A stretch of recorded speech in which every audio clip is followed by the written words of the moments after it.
ಅಣ್ಣವರು ಕಾಲವಾದ ದಿನ ನಾವು ಒಂದು ಮೀಟಿಂಗಲ್ಲಿ ಕೂತಿದ್ವಿ, ನಾನು ರಾಘಣ್ಣ ಇಬ್ಬರು.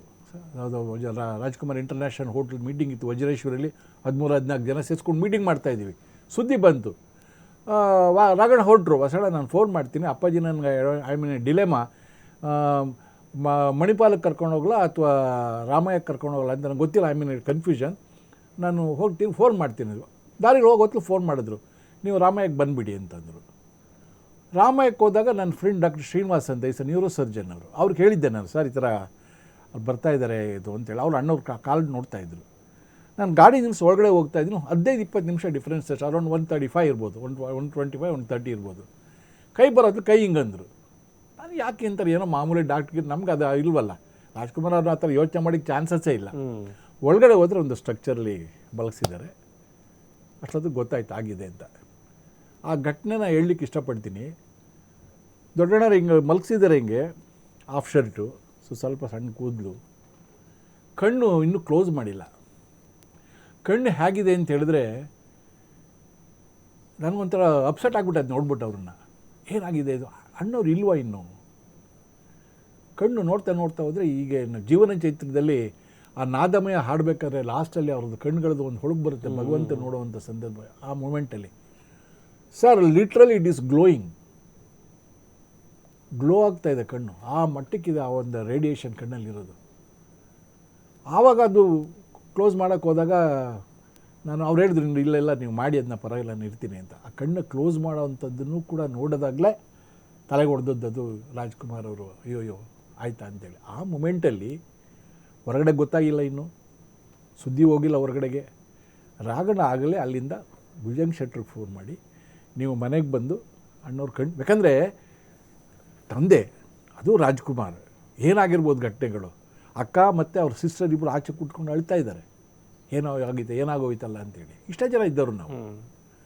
ಆ ಮೂಮೆಂಟಲ್ಲಿ ಅದನ್ನು ಹಾಸ್ಪಿಟ್ಲಿಗೆ ಫೋನ್ ಮಾಡಿ ಅಲ್ಲಿಗೆ ಬರಬೇಕು ಅಂತೇಳಿ ಸುಮಾರು 2 ಗಂಟೆ ಒಳಗಡೆ ಅವ್ರು ಬಂದು ಕಣ್ಣು ತಗೊಂಡೋದದ್ದು ಇವತ್ತು hats off to Raghavendra Rajkumar. ಆ ಮೂಮೆಂಟಲ್ಲಿ ಆ ಡಿಸ್ಕಷನ್ ಒಂದು ಅವ್ರು ಮಾಡಿದೆ, ವಿಚಾರ ಎಷ್ಟೊಂದ್ಸಲಿ ಮರ್ತೋಗುತ್ತೆ. ಹೇಗೆ ಆಮೇಲೆ 10 ನಿಮಿಷ ಆದರೂ ಮಾಡೋಕ್ಕಾಗ್ತಿರ್ಲಿಲ್ಲ.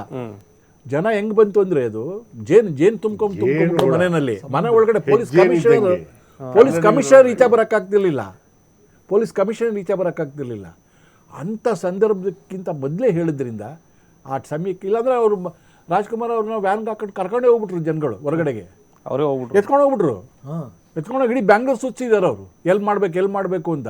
ಕಣ್ಣು ತಗೊಳಕ್ಕೂ ಆಗ್ತಿರಲಿಲ್ಲ 6 ಅವರ್ಸಲ್ಲಿ. 4 ಗಂಟೆಗೆ ರೀಚ್ ಆದದ್ದು ಜಾಗಕ್ಕೆ ವಾಪಸ್ಸು, ಅಲ್ಲಿ ಸದಾಶಿವನಗರದ ಸ್ಕೂಲ್ ಗ್ರೌಂಡಿಗೆ ಅದು. ಹಾಗಾಗಿ ಆ ಒಂದು ಘಟನೆ ಆಯಿತು, ಆ ಕಣ್ಣು ಸಿಕ್ತು. ಏನು ಕಣ್ಮಣಿ ಅಂತ ನೀವು ಕಾರ್ಯಕ್ರಮ ಹೇಳ್ತಾ ಇದ್ದೀರಾ, ಅದು ರಾಜ್ಕುಮಾರ್ ಅವರು ಕರ್ನಾಟಕದ ಕಣ್ಮಣಿ ಅಂತ ಹೇಳಲಿಕ್ಕೆ ಇದು. ಇನ್ನೊಂದು ನಮ್ಮ ಸಿದ್ಧಗಂಗಾ ಮಠದ ಸ್ವಾಮಿಗಳ ಬಗ್ಗೆ ಹೇಳಿದ್ರು.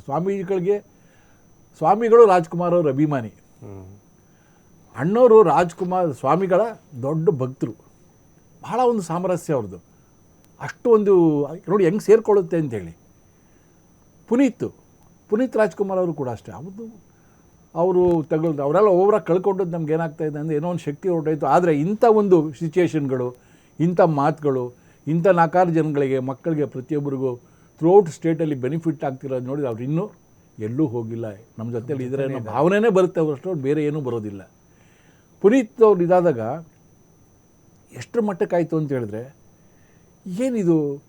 ಆಗ ನಾನು ಮೊನ್ನೆ ಸಿದ್ಧಗಂಗಾ ಮಠದಲ್ಲಿ ಒಂದು ಮಾತು ಹೇಳಿದೆ ನಾನು. ನೋಡಿ, 3 ಜನ ಕರ್ನಾಟಕ ರತ್ನರು. ನಾವು ಯಾಕೆ ಸಿದ್ಧಗಂಗಾ ಮಾಡಿದ್ರೆ 10,000 ಜನ ಮಕ್ಕಳಿಗೆ ನಡೀತಾ ಇದೆ. Apart from all these things, ಆ ಮಕ್ಕಳಿಗೆ ಈಗಲಿಂದ ಆ ವಿಷಯಗಳು ಗೊತ್ತಾದರೆ ನಾವು ದಾನ ಮಾಡಬೇಕು. ಇನ್ನೊಂದು ಗೊತ್ತಾದರೆ ಅವ್ರ ಮನೆಯಲ್ಲಿ 10,000 ಜನಕ್ಕೆ ಹೇಳ್ತಾರೆ, ಲಕ್ಷಾಂತರ ಜನಕ್ಕೆ ವಿಷಯ ಗೊತ್ತಾಗುತ್ತೆ. 3 ಜನ ಕರ್ನಾಟಕ ರತ್ನರು. ಕೊಯಿನ್ಸಿಡೆನ್ಸ್ ನೋಡಿ ಆಗಿದೆ. ಡಾಕ್ಟರ್ ರಾಜ್ಕುಮಾರ್ ಅವರು ನಿಮಗೆ ಗೊತ್ತಿದ್ದಂಗೆ ಬೇಡ್ರ ಕಣ್ಣಪ್ಪ ಚಿತ್ರದಲ್ಲಿ ದೇವರಿಗೆ ಕಣ್ಣು ಕೊಟ್ಟರು. ಅವರು ಅಭಿಮಾನಿಗಳನ್ನ ದೇವರು ಅಂತ ಕರೆದರು. ಸಿದ್ಧಗಂಗಾ ಮಠದ ಸ್ವಾಮಿಗಳು ಅವರು ಕರ್ನಾಟಕ ರತ್ನ ಬಂತು, ಅವರು ನಡೆದಾಡುವ ದೇವರುಗಳಾದರು. ಪುನೀತ್ ರಾಜ್ಕುಮಾರ್ ಅವರು ಕಣ್ಣು ಕೊಟ್ಟು ಅಭಿಮಾನಿಗಳಿಗೆ ದೇವರಾದರು ಅವರು. ಇದೆಲ್ಲಕ್ಕೂ ಶಕ್ತಿ ಅಂತೇಳಿ ಪಾರ್ವತಮ್ಮ ರಾಜ್ಕುಮಾರ್ ಅವ್ರ ಕಣ್ಣಿನ ದಾನ ಮಾಡಿದ್ರು. ಇದೆಲ್ಲ ಏನಾಗ್ತಾ ಇದೆ ಅಂದರೆ, ಇದೆಲ್ಲ ವ್ಯಕ್ತಿಗಳು ಮಾಡೋದ್ರಿಂದ ಅವೆಲ್ಲ ಸಂಗಮ ಜಾಗಕ್ಕೆ. ಯಾಕೆ ಸಿದ್ಧಗಂಗಾ ಮಠದಲ್ಲಿ ಆ ಪವರ್ ಇದೆ ಅಂತ ಹೇಳಿದ್ರೆ, ಅವರು ದೊಡ್ಡವರು ಎಕ್ಸ್ಪ್ಲೈನ್ ಮಾಡ್ದಂಗೆ ದೊಡ್ಡವರ ಆ ಪರಿಶ್ರಮದಲ್ಲಿ ಬರ್ತಾಯಿದೆ. ಅದರಿಂದ ನಾವು ಪ್ರತಿ ವರ್ಷ ಮಾಡ್ಕೊಂಡು ಹೋಗ್ತಾ, ಆ ಆಶೀರ್ವಾದರೇ ಥ್ರೂಔಟ್ ಸ್ಟೇಟಲ್ಲಿ ನಮಗೆಲ್ಲ ಕಡೆಗೆ ಹೋದರೂ ಅದು ಆಗಬೇಕನ್ನೋದಕ್ಕೆ ಅದೊಂದು ದಾರಿದೀಪ ಕೂಡ ಆಗಿದೆ. ಇದು ಒಂದು ರಾಜ್ಕುಮಾರ್ ಹೇಗೆ ಟ್ರಸ್ಟು ನಡ್ಕೊಂಡ್ಬಂತು ಅನ್ನೋದ್ರ ಬಗ್ಗೆ ಒಂದು ಸಣ್ಣ ಬ್ರೀಫ್